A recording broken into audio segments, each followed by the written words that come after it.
Hey, everybody. Welcome to the Cover 2 podcast. I'm Jared Smith. I'm Nick Nenad. Nick Nenad, a little delay, but it's okay.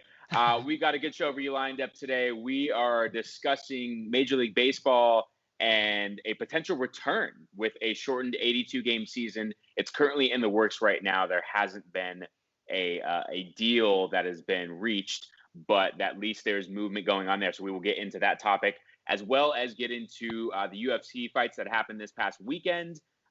There was one little hiccup, but other than that, things went pretty smoothly, and we actually got to see some live sports that happened in the United States, specifically in Jacksonville. So I know Nick was really excited about that. I'm excited as well, just because it is something live that we can watch. So we will talk about that a little bit later on in the show. But Nick, let's get started with Major League Baseball, right? Obviously, of the four major sports here in North America, baseball seems to take the lead in potentially, playing games as soon as possible. So let's break down what a potential season would look like. Right now, there's a proposed 82-game season.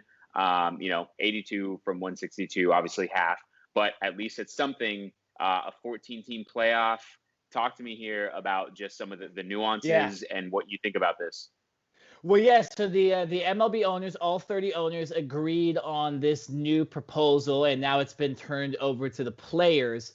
The four major things, according to CBS Sports, that are in this new proposal: 82-game season, like you mentioned. It's a regional schedule, so it would be you'd be heavily playing the teams that are close to you. It wouldn't be like the normal season where you're going around the MLB playing everybody. I believe, based on this schedule, that you wouldn't get to play every single team. You don't normally anyways because of NL and AL, but there's a chance you might not even play every single AL team as well. So a lot more divisional matchups, you think? Well, yeah, not even divisional, because what they've been talking about a lot with the new proposal for the MLB and just being safest is that we would technically have like new divisions and almost 3 conferences instead of the 6 divisions that we normally have. So you'd see the Angels and Dodgers in the same division, for example. That'd be kind of cool. It would, yeah. So you would see a lot more of those matchups, which is cool. Also, remember, we're not going to be probably having fans with these, so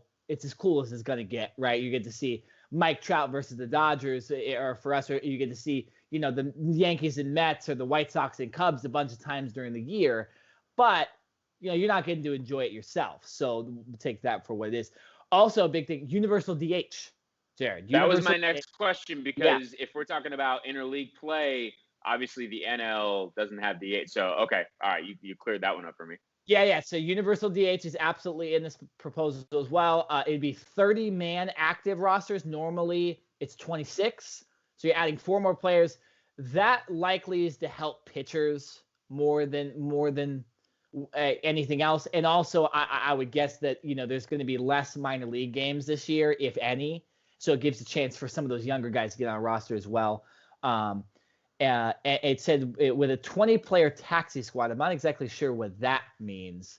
100%. Like guys on deck, like guys like waiting. I guess that. Or what? So I guess it would technically be like a 50-man roster with only 30 able to play. So a lot like the football where you have 53 men and 46 can play, which is still the stupidest thing I see in sports.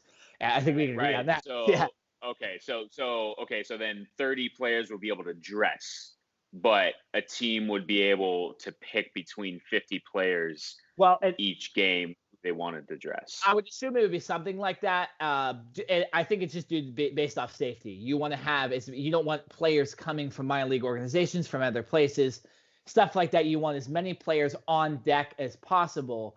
Right, that makes sense. No pun intended, obviously. But you want as many players ready to go in the same location that your team is located. You don't want them coming from different areas like it normally would be. Dodgers, they'd be coming from Oklahoma. Now they're just going to be sitting, in a hotel somewhere close or something like that. Also, 14 teams in the postseason with games played in home cities in October.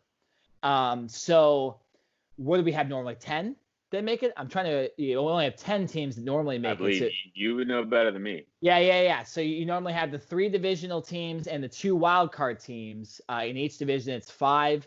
In the NL and AL, we now have 7. So It's going to be, if it does happen, it's going to be really exciting to see the actual regular season, because now we're almost seeing half the league in the playoffs, similar to basketball and hockey. And the last thing, which is the most controversial, and I'm going to turn this to you right after I say this, 50-50 revenue split between the players and owners. And that is what is said to be potentially stopping this from happening. Jared, why don't you shed some light on why that would be controversial and why the players are not excited to accept this deal?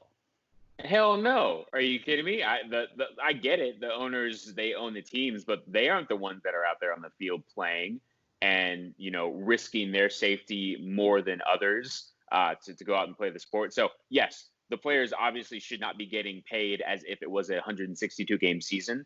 No doubt, right? That's a no-brainer. Okay, we'll clarify this for me then. On a regular basis, for a regular season, what is the split if it's not 50-50 then? That is I will look that up right now. Right, look that up because how far is the gap being moved right now? Is it 60-40, 70-30? You know what I mean? Because from the players' side, it seems like they feel very strongly in a negative light about this. I'll say, I told you this before we actually started recording the podcast, that the players also already agreed to a prorated basis on their contracts, which means they're only going to get paid for 82 games. So say Mike Trout gets paid $35 million, he's only going to get paid 17 this year or something around it. 17 and a half, 18. Only 17. He's going to be hurting. Exactly. Too bad, right? But so they already have agreed to cut their salaries. This would further, cut their salaries even more, and that's, I think, why they're getting so upset about this. I'm still looking for this. Look, it's like, here's the thing, right? You don't have fans in the stands buying beers and food and merchandise and all of that. So yes, it makes sense that there's going to be a monetary hit. But it just, the way that the players are coming out and speaking about it so far in the short time period is like, it seems like this gap has been narrowed tremendously, and that it obviously wasn't a 50-50 split before, right? And the NFL, I believe it's closer to a 50-50 split in general. And, obviously baseball players make more than on average than NFL players do. But I'm curious to see what the split normally is and what the owners are asking the players to do as far as taking another hit, because it seems like the owners are asking the players to take two hits, right? First, they agreed on the first one of the 82 games paid, and now a second hit of a 50-50 split. It seems interesting. But then again, it's like, okay, if the players don't agree to this, where's that line of, okay, we want to play games and make something, or we don't come to an agreement and there's no baseball played and we're making nothing. Yeah. So where is that fine line of, okay, we have to give in. Both sides have to give in order to make this deal work. It seems like the owners are pressing the players to give in a little bit more, and we'll see what these players. Yeah. So here's something really interesting. I found actually a great article that was before all the pandemic happened too. So this was an article already written outlining the issue with this in the first place. So this is very interesting. This is from Forbes. Commissioner Robert Manfred said that before his tenure, the owners were already seeing as much as 60% of the revenues going back to the players. It is now, since 2006, gone from 56% to just a little below 55%. So they would now be going all the way to 50 when for some reason the line has been going a lot shorter since then. So I was actually, I have ESPN on here on the background, and pardon the interruption is on. They were just discussing, should the players be arguing about money and that much of a split and all that stuff. But I think what the big issue here is, because of the prorated salaries, because the players are making so much less, they almost feel like they should be making almost 75% or something like that. They should be making more money to recoup from the money that they're technically losing from their contract. So what's your opinion on this now, knowing that they would be losing about 5% more on their deal with already losing half their contracts already. Yeah, and listen, and most money arguments when it comes to sports and when we're talking about players versus owners, I'm going to side with the players, right? The owners are billionaires, okay? And they're still going to make their money from merchandise and TV sales, or TV deals, with different networks and all that. So for the players, yeah, right. Mike Trout's, those guys of the world, oh my gosh, they're making 17 million and not 35. Boo hoo. But the more for the lower end players, or even the minor league players coming up now, the guys that aren't making the millions, maybe they're making 500,000, which is obviously still a lot of money for most people. But in reality, yes, those players, the middle of the pack and the lower end players, those are the ones that I think will feel this and hurt the most from not making as much money. So if I really think it's going to take the Mike Trouts of the world, the Aaron Judges, the guys that make millions of dollars to come out and speak up for the guys that don't make as much money, right? And then maybe we can see some type of agreement, or where the owners come in and say, okay, but I mean, if the guys that are making millions of dollars don't step up and say anything, then how can the guys that are at the bottom of the pack? It would be tough for them to have a legitimate argument. That's a very good point. I remember hearing a story, I can't remember, it was a week or two ago, about the NHL when it was when they got a big bump in salary. I can't remember exactly the reason. The only two players that came out and spoke were Mario Lemieux and Wayne Gretzky, two of the best hockey players of all time at that time. And that's all the owners and the commissioner needed to hear from those two guys. That everybody need to get a bigger salary, because obviously a Wayne Gretzky, Mario Lemieux in hockey, they'd be making $50 million in baseball if it were compared to the way the contracts were and stuff like that, right? Astronomically compared to everybody else, the normal hockey players. So yeah, it is going to take the biggest players to come out and say no to this. We've already heard Tony Clark, the MLB Players Association leader, come out and say that it's not going to happen with this 50-50 split. Maybe there's some more juicy details in this proposal that will, that will help the players agree to it. And like you said, the more they don't agree, the less money they're going to make. The more they're going to have to play in November and December. The more next season is going to be affected by this. So, after a while, I get it. You're losing money, but I see two sides of this. The players, you're already losing money. So I get you don't want to lose all of it. And I get if you're a younger player, you don't want to be making, nothing to be playing, essentially, in their terms. But you want to make zero, right? And the owners, stop being so greedy. The players already agreed that they're not going to accept their full salaries. You don't have to pay the players their full salaries. You still have the money that you have, right? The players don't. They rely on you and the MLB. So let's just get this done, right? Let's figure this out. Let's get the first major sport going again, and stop arguing about money. You know what I'm saying? I get it. It's a big deal to the players, but there is two sides to this, and everybody's losing money and everybody's being affected. And, let's get back to playing. I know every single time I've heard a player talk about baseball, you've seen the videos, they're itching to get back. So, sooner or later, they got to agree on something. All right, well, let's do this then. Let's not argue about money, not that we were before, but let's say that the players and the owners come to an agreement. We've got an 82-game season that starts in July.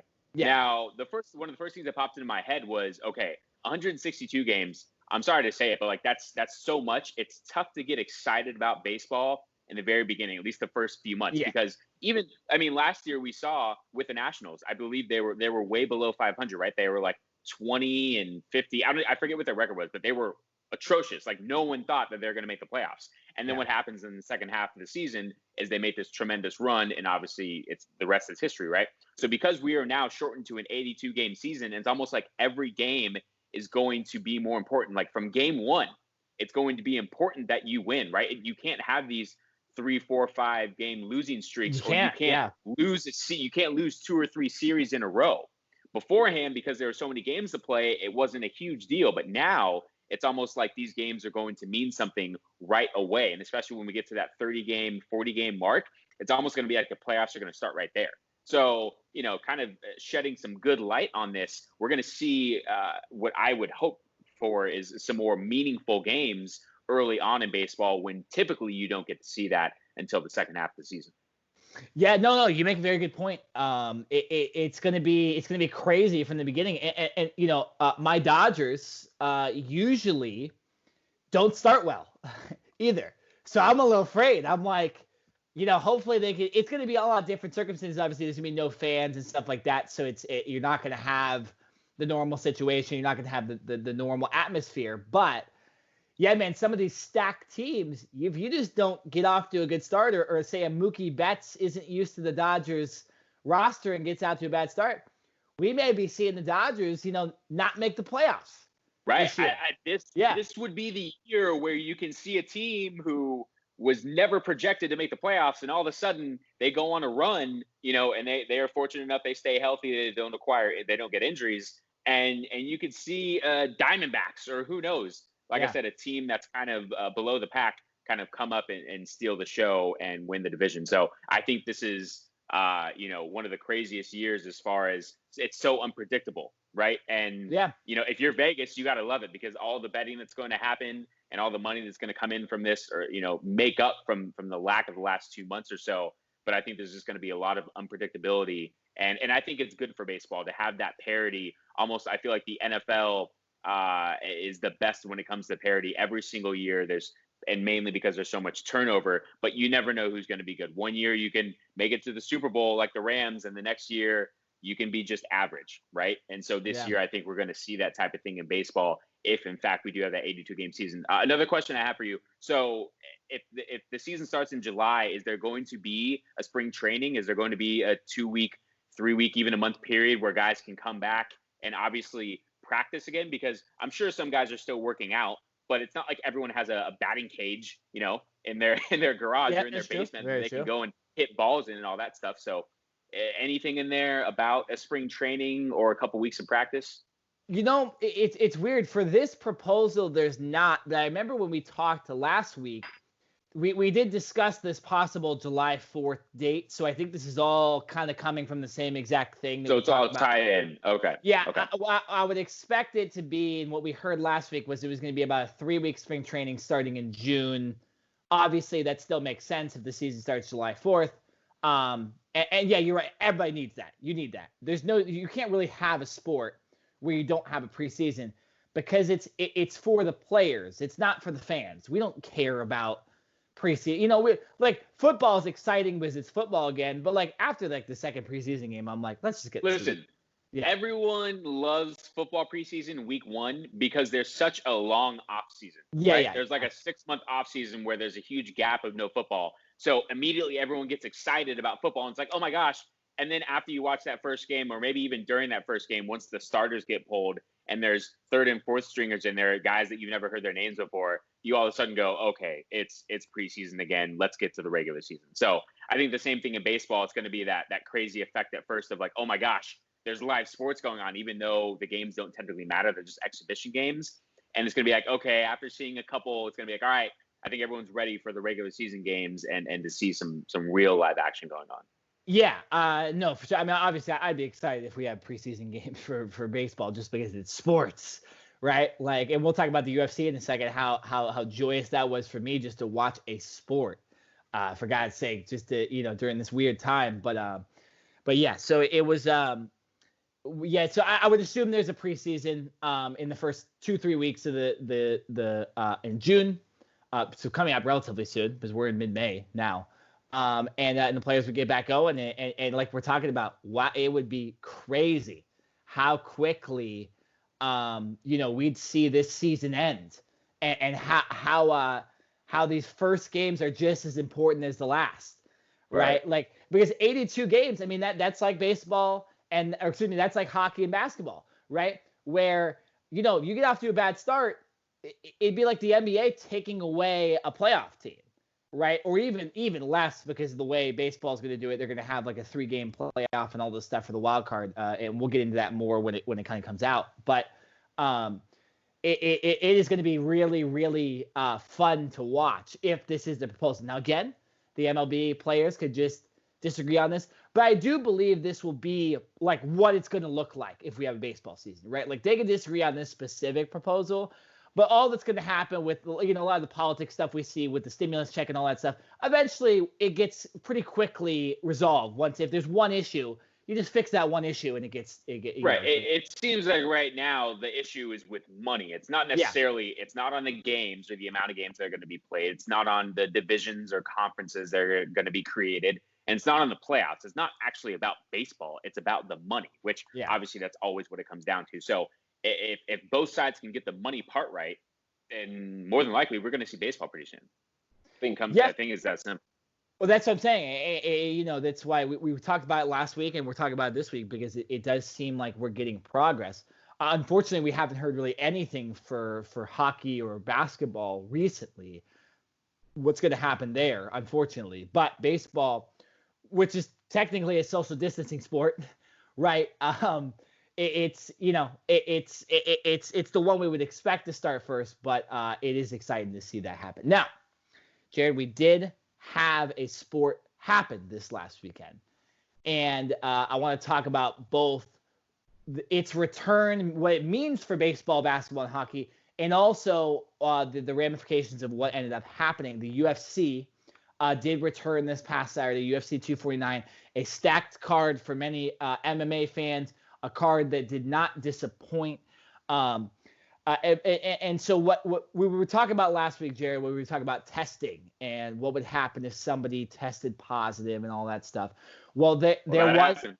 Yeah, it did happen. It did happen, and it was Jacare Souza, one of the fighters on the middle card. He's actually a main event fighter, but because of how good this card was, he was put in the middle of the card. It doesn't really matter in this situation necessarily, but yeah, he tested positive. They sent all his cornermen home, and after that, the UFC went off with a hit. So, Jared, your initial reaction to hearing that somebody tested positive, and then seeing how the event kind of went off without a hitch. What's your just thoughts after that whole thing happened in like a 2-day span?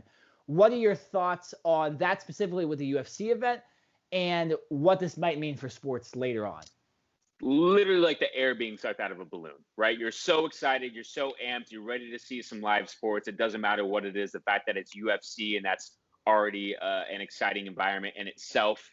And then you hear that a fighter gets test positive and you're like, wait a minute, is the whole thing going to be canceled? What are they going to do, right? Your mind immediately starts spinning to the worst possible outcome, which is everything gets canceled.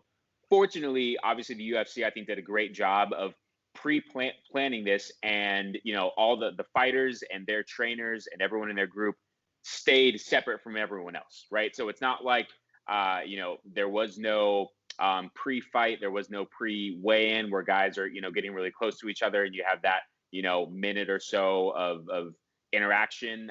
So fortunately, because the fighters were not interacting with each other, it was very easy to remove the fighter who did contract the coronavirus and separate him and his team, and everyone else was able to go. So I think my first thing was like, oh my gosh, like this is about to get canceled, right? Our hopes are up right now. Yeah. And all that's going to come crashing down. So fortunately that didn't happen. And I think everything else went pretty smooth and pretty flawlessly. And I think what this does is it creates some type of a blueprint and a plan for other leagues and other sporting events to say, okay, this is maybe how we can do some things. Obviously, UFC is different from the NBA and the NFL and all the other sports, but at least a plan is, okay, how are we going to put our athletes, how are we going to separate them? How are we going to do, and like you mentioned, I believe off air, UFC, these guys they're fighting, they're punching each other, sweat's going everywhere, blood's going everywhere. Yeah, exactly. So these fighters can do that and come out of these matches and still not contract the virus.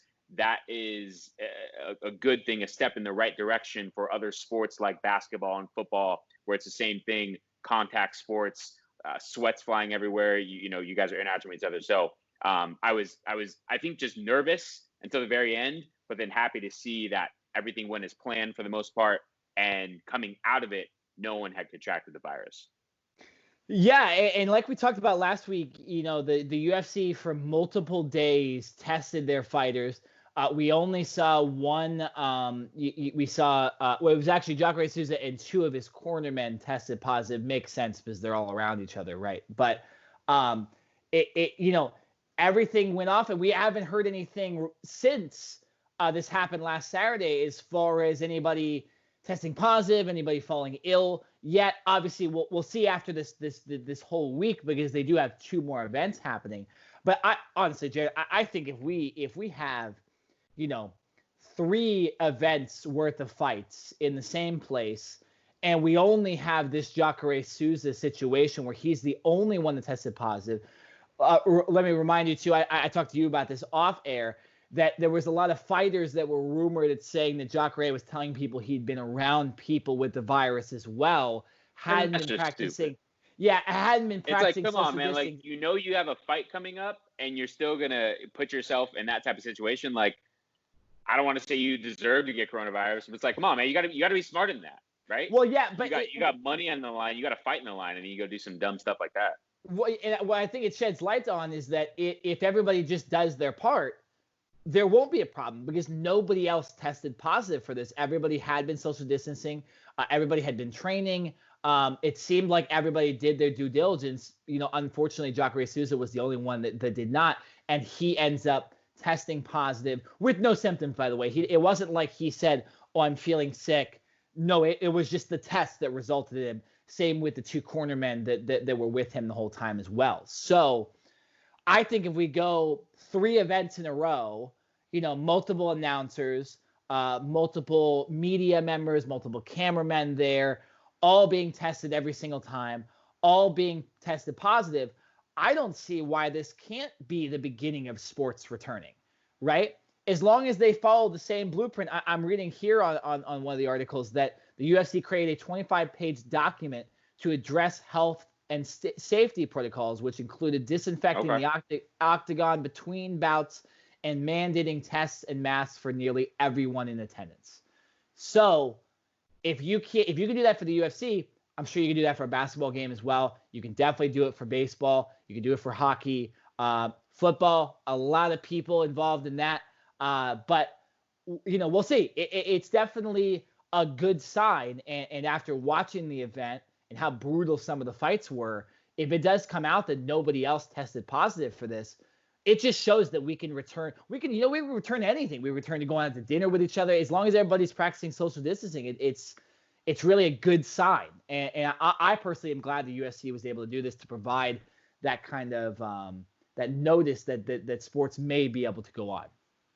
Yeah, no, I'm also thinking from a geographical standpoint. I think Jacksonville had a big win as well, right? Because say, teams or leagues are looking to isolate certain events, Jacksonville right now has the upper hand in saying, hey, we held an event, we're holding more events, and so far everything has gone fairly smoothly. Yeah. So, and I know that Major League Baseball in previous potential deals, we're talking about, hey, maybe we just have all of our games in Arizona or in one isolated area. So if that were to happen in some capacity, I think Jacksonville can come in and say, hey, listen, we've put something on like this before, and it has worked, flawlessly for the most part. So Jacksonville, big ups to them. Well, yeah, and whatever you think about this, I mean, Florida has by far been the most progressive as far as allowing things to happen in their state. No doubt. And so far, we haven't. More recently, obviously, we know about the kids at the spring break and all that stuff. We could talk about that for days. But so far, the events that have happened in Florida, you're right. There has really been nothing that's gone wrong so far. Professional wrestling, one of the biggest professional wrestling shows, is based in Jacksonville. They're owned by the Jacksonville Jaguars owner, Shad Khan, and his son, Tony Khan. They just ran a show in the amphitheater next to the Jacksonville Jaguars arena, where everybody tested positive, and there was hundreds of people at this event, and everything went good. Again, so same city too, like it's right across the street from all this. So it's like, it's gonna be interesting to see. You're right. Like if these cities, Jacksonville has been said to be a very testing friendly city as well.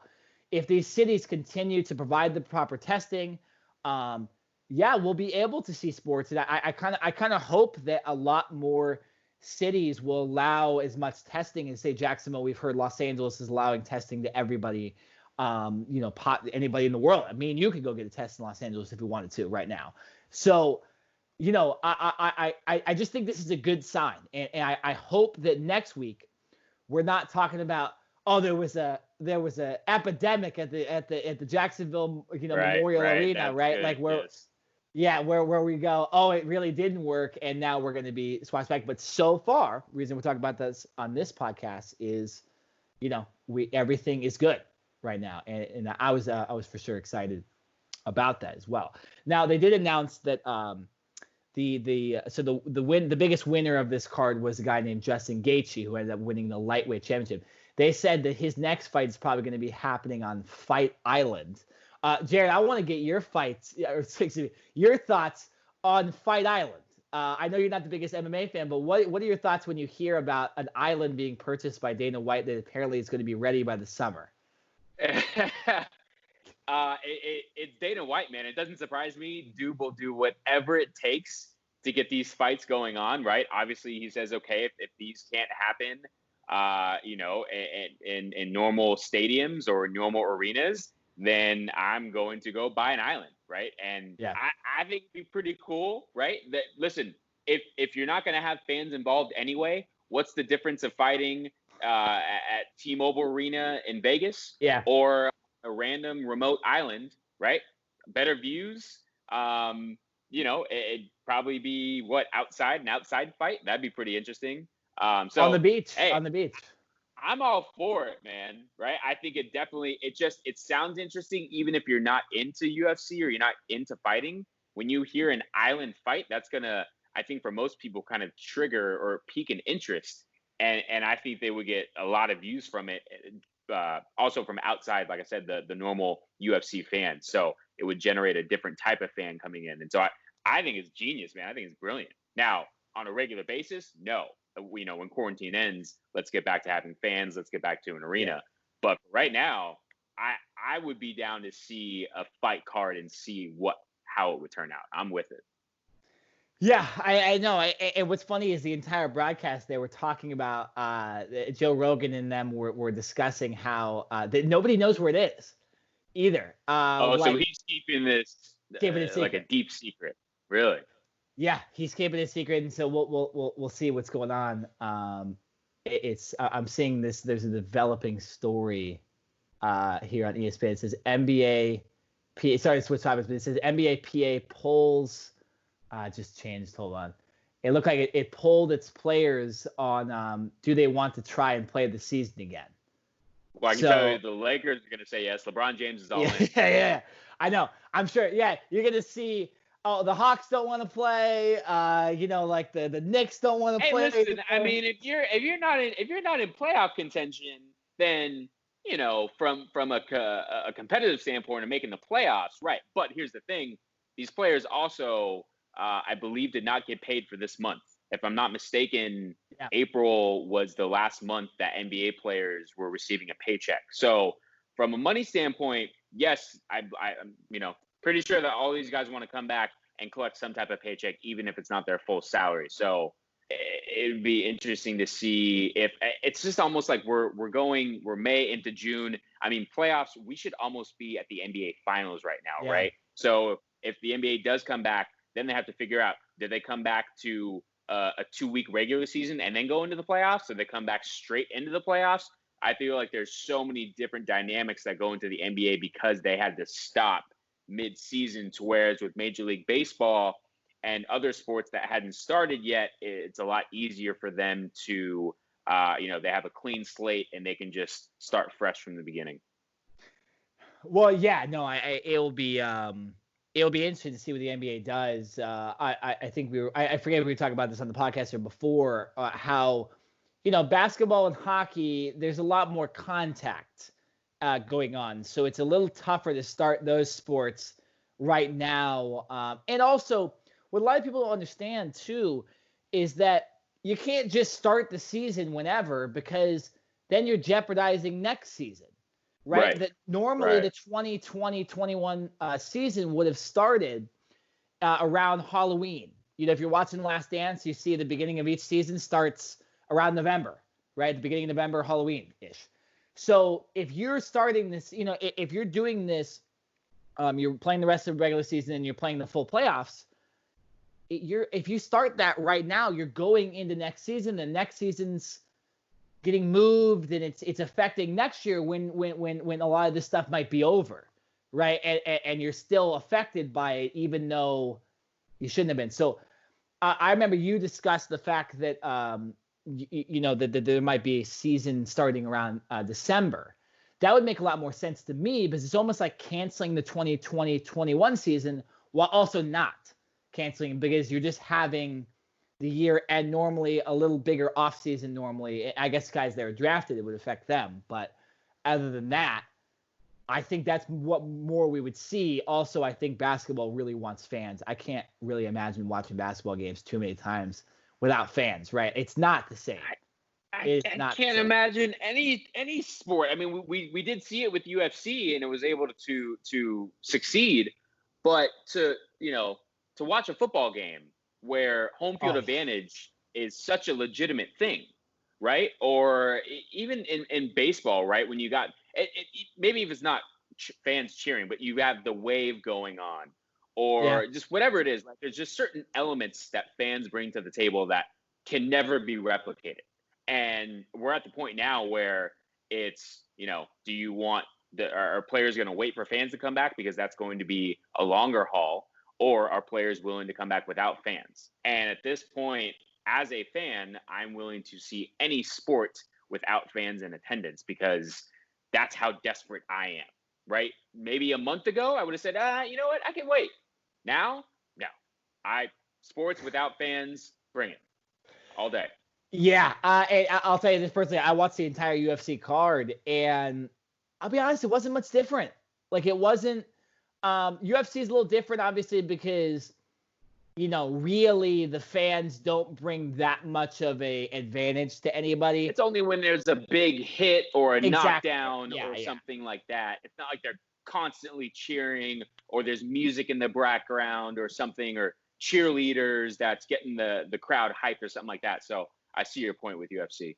Yeah, and so that wasn't that bad. I can't imagine baseball being that hard to watch without fans, because I'm telling you, when you watch a Detroit Tigers game in the middle of the season, there's nobody there. Sorry to shoot on the Tigers there, but I'm just saying, like, there's a lot of teams. How about the Miami Marlins, right? They never played in front of fans. There you go. Right? So it's not going to be that different. I just, I mean, how many times are they going to have to bleep out the basketball players when they're on the courts? Oh, all day. It's gonna be every foul call is going to be an F word here. Cussing at the refs, cussing at the players. That'll be interesting. You get to hear, you're probably going to hear all the players on the sidelines, yelling back and forth. So that would be an interesting and unique dynamic. But do you want to see that for a long period of time? No. I want to hear fans chanting defense or booing Russell Westbrook, because he's getting animated, or whatever the case may be. But I guess for now we'll have to deal with a lot of bleeps. Yeah, that's it. They just had to put a TVMA up at the top corner of the TV when the NBA games are on. They're like, we are not responsible for whatever goes on during these games. Just enjoy it. Sports are back, and deal with it. You're gonna have to put it on like HBO or something so that they can hear all the cuss words, right? Yeah. Because you put that on regular TV and you're gonna have to bleep everything out. You're not even gonna be able to hear the commentators, because it's just gonna be bleep, bleep, bleep, bleep. Because I mean, it's like, you play pickup basketball. You get into it with players, you know what I mean? It happens. You start cussing. It's like a part of the game. But the fans, they take that away, so you don't take that. Here's another interesting thing that came out of the UFC too, on that point you're talking about. A lot of the fighters came out and said they were listening to Daniel Cormier or Joe Rogan's advice from the commentating table. They could hear him easily. There was a fighter named Vicente Luque who was stuck in a submission, and Rogan kept saying, he's stuck in this, he's going for this. And he literally adjusted because he heard Joe Rogan say that. So how do you think? Crazy. Yeah. How do you think that will affect the major sports, like a basketball, where you're hearing the plays being called out from the other team, Or how about a football? Like, I mean, you're going to be able to hear everything. You're going to be able to hear a linebacker say, there's right? going to have to be a lot more hand signals, Yeah. a lot more silent, silent reactions as opposed to, actually yelling and that type of thing or talking. So, that's interesting. That brings up a good point. No, a lot of it's going to be interesting, and we hope that sports do come back. The last thing I want to leave you with, Jared, this is kind of just for myself. I'm obviously wearing my Arizona Cardinals jacket, so it came out today that Kyler Murray is fourth in MVP as far as the odds in Vegas. What are your thoughts on that? That my boy Kyler Murray could be the MVP possibly next season. Dak Prescott's third. Okay, so if you really want to talk about it, then yes, Dak's ahead. I didn't know that. That's funny. But the fact that you bring that up right now just tells me that you put a little bit of stock into that, and it's I love sports. I love betting. I love all of it, except for that. Like we are so far away from the season and players aren't even practicing yet. And yet we've got these odds. Like we have the odds came out for, who's going to win coach of the year. Who gives a damn who wins coach of the year? Like, I'm sorry. It's like whoever makes it to the playoffs and, more than likely gets to the Super Bowl, as long as it's not Bill Belichick, because he's been there every damn year, is probably going to be the coach of the year. It's like, MVP and all this stuff. More than likely, Pat Mahomes, Lamar Jackson, Russell Wilson. I mean, those are just the three, I feel like kind of unanimous. Those guys are always going to be in it. I'm sure you could maybe throw Tom Brady in there because Tom Brady's just the GOAT and he's always going to get some love, right? But I don't know. I don't put any stock into it. I guess it's cool to discuss for a hot minute, And listen, Kyler Murray is going into his second year. Cliff Kingsbury came out in an interview and said that Murray is way ahead this year in the offense, and it's like, duh, he's had a full off season, right, and a full year already to learn the playbook and get better. So I would hope that he's more comfortable in the system now, and he hasn't regressed. But yeah, I don't take too much stock into that right now, and until we see some practices or some guys on the field, then maybe I can give you a better answer. Yeah, no, I agree with you. I think it's one interesting thing from this whole sports not happening. I think the people that are most affected by this are the betting, the betting websites and stuff like that. My goodness, they have nothing to do. All right, that's how they make money. Is people betting on sports. The fact that people have no sports. I heard that the UFC this past weekend was the most betted event in UFC history, obviously, and it was the most. Yeah, it was the most betted event besides most McGregor fights that happened. Okay. So I think we'll see more of that happening when these sports come back. Man, the betting. Of course, people just want to bet on something. Best will be first in line on those websites. Exhibit A right here, right? This is why Nick doesn't have any money. Why? Exactly. Why his girlfriend has to pay everything for him because he's too busy gambling over losing money.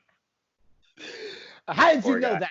How did you know that? That's not. Poor guy, man. Poor guy. No, it's funny. Yeah, I'm just interested for sports, man. I just anything involved in sports betting, and we've seen Michael Jordan bet on TV and stuff like. It's just not, it's not good. It's not good right now. It's getting my itch back. You know what I'm saying? But boy, needs a hit. All is going to be good soon. All right, that's going to do it for this podcast today. A little shorter one than usual, but just lack of topics. I wish we could have had the answer to the MLB proposal, but we do not have that yet. Neither does anybody. So I've been following the news all the time. We don't have that for you. Next week, though, we will be discussing, once again, the aftermath of the 3 UFC events. What the reaction is for that. Was there anything that went wrong? Again, kind of similar discussion that we had today, but even more in depth just based on the fact that we have more evidence. Will there be an MLB proposal? We'll discuss that. Also, Jared, I want you to catch up on The Last Dance. I want to talk about The Last Dance next week because the finale is this next Sunday. So talk about that. Maybe have a little debate about whether we think really anybody thinks Michael Jordan isn't the GOAT after watching this documentary as well. Maybe we can have a little debate. They're not going to be allowed on this show if they don't think he's the GOAT. So. I agree. So Yeah, lots to talk about next week. Similar show next week, but yeah, for this one, I think we got a lot out of it and a lot of interesting topics here. Sports are coming back. But yeah, for Nick Nenad, I'm Jared Smith. This has been the Cover 2 Podcast. We will see you next week.